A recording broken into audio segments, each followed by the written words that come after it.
Sometimes you may come across the situation where you need to disable either the entire form or just a single input, buttons, and so on. In this video, we're going to have a look at the way how we can achieve this.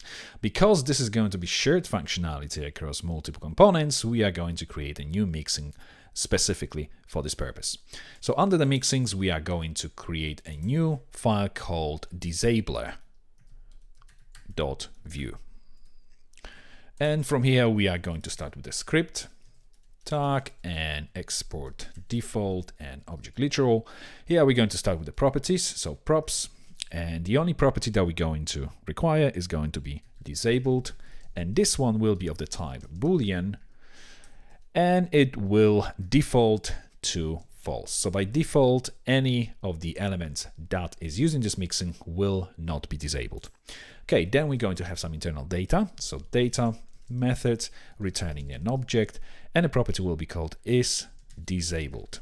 By default, it will equate to whatever we've been given, so this disabled.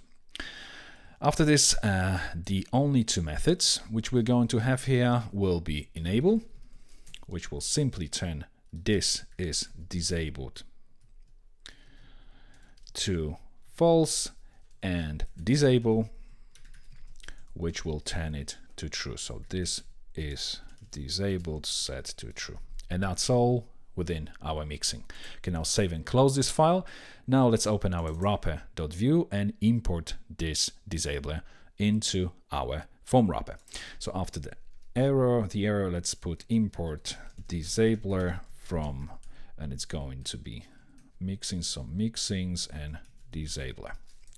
Now let's add it to our mixins, disabler, and now we have these two methods as well as the properties available within our form wrapper. Now if we scroll to the created, I'm going to add two new listeners. This time it's going to be for the disable started, and when that happens, I want to call method disable and then disable ended, we are going to call enable method. This way, if any external trigger needs to disable the form, they will be able to. Now let's add mounted method as well. So once the DOM is ready, what we want to do is to check if this is disabled. Then what I want to do is to fire one of these events. So event bus fire disable started, and then we are going to concatenate it with this group as well. And also we don't need to pass any object as a second argument to this one. This is just the event, just to inform anyone who's within this group that is listening for this disable started that they can do whatever they need to disable their given component elements.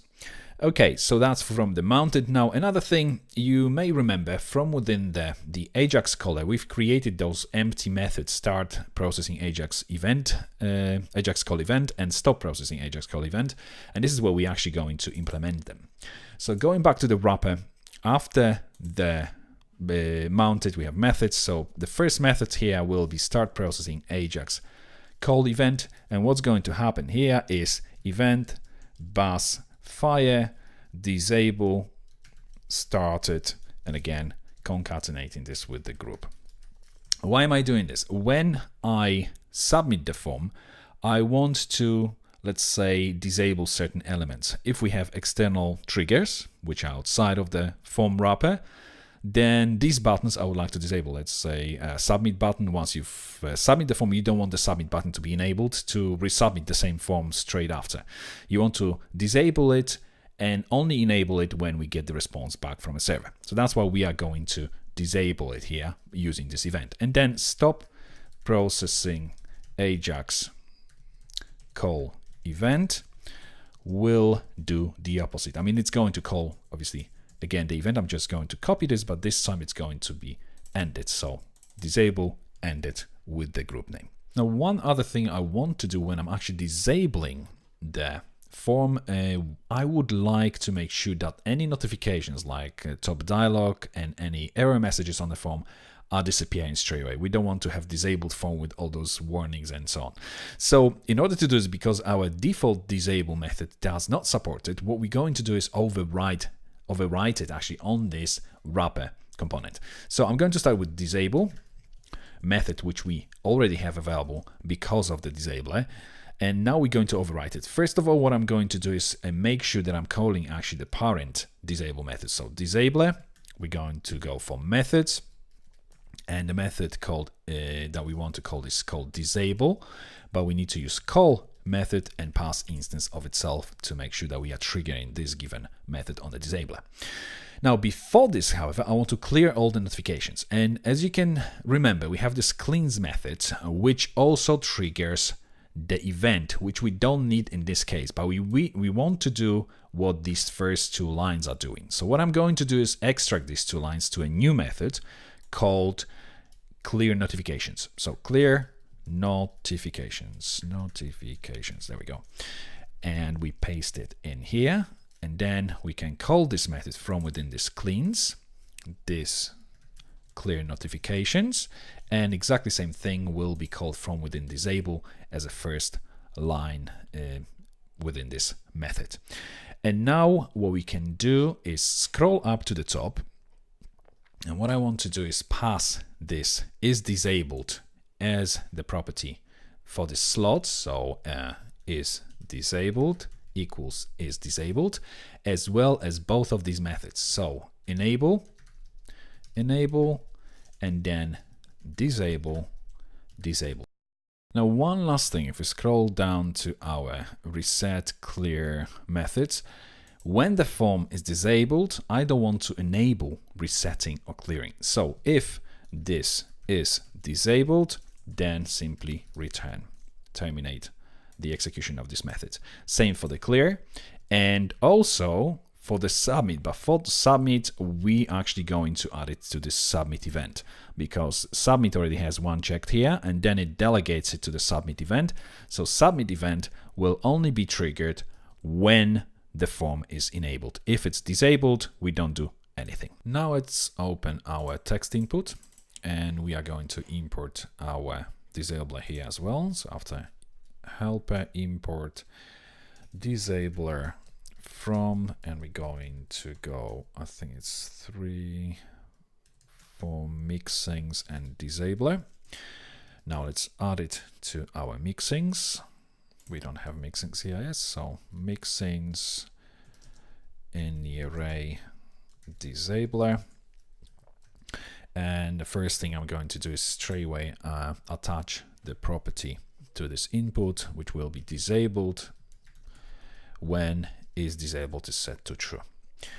Okay, so let's scroll down. The next thing I'm going to do is, if we right after the methods, we are going to add the watch property, which is going to be object literal. And watches, what they do is they watch for data change on a given property. So the methods that we are going to specify here have to reflect the name of the properties on a given component. So here we're going to look for the disabled property, and when this property changes from the outside world, let's say if we're using this text input, if anything within the form wrapper changes and then updates the text input property disabled, then this watcher will be triggered and we will be able to act accordingly. So it takes is disabled flag, so whatever is going to be associated after the change, and we're going to check if is disabled, then what we want to do is this disable, call disable method on our disabler. Otherwise, so else this enable. So say the form dynamically changes its disabled, the form wrapper dynamically changes its disabled property, is disabled property, because we are passing this through to the slot. This is disabled may then affect the text input.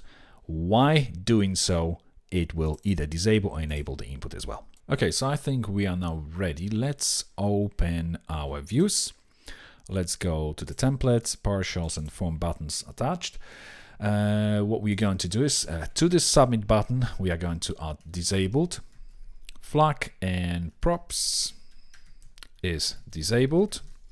Then we are also going to apply the same to the reset button as well as the clear button. Now going back to our main index.blade, let's apply the same to our inputs. So it will be disabled if form has its is disabled flag set to true as well. And the same on this other input. And let's recompile all our assets. So npm run dev. And if we preview everything in a browser, you'll see that nothing has changed. And this is because our form doesn't have disabled property set to true. So let's go back to the editor and open our form. There we go. And let's add, after the behavior, let's add disabled set to true. Save it, refresh the browser, and there we go. All inputs as well as buttons are now disabled. Let's now try another thing. If we go back to the editor, right before our buttons, let's add another set, button, type button. Let's add class button to it, and on click, what I would like to do is to use props and the method enable. So enable, and let's duplicate this button and let's disable the other one. Disable, calling the method disable. Okay, save it. Let's preview it in the browser, refresh the page. Now, if we click on enable, look at this. You can see the form is now available. If we click on disable, it dynamically disables everything. If we enable, click on submit, and now I click disable, you'll see that all these warnings and the dialog disappears because that's how we coded it. If we enable it, you can clear, reset, and so on, and then disable again, enable, and so on. Okay, I'm going to remove these two buttons because we obviously don't need them right now, but if you ever need to disable or enable form using buttons, you know how to do it now. Let's now also remove this disable flag for the form because we don't need this disable for now. If you would like to find out more about the watchers which we've used during this video, you can navigate to vue.js.org. Under the watchers, you'll have the whole specification. Same for the call method of the function object under developer.mozilla.org. You'll find the whole documentation for it.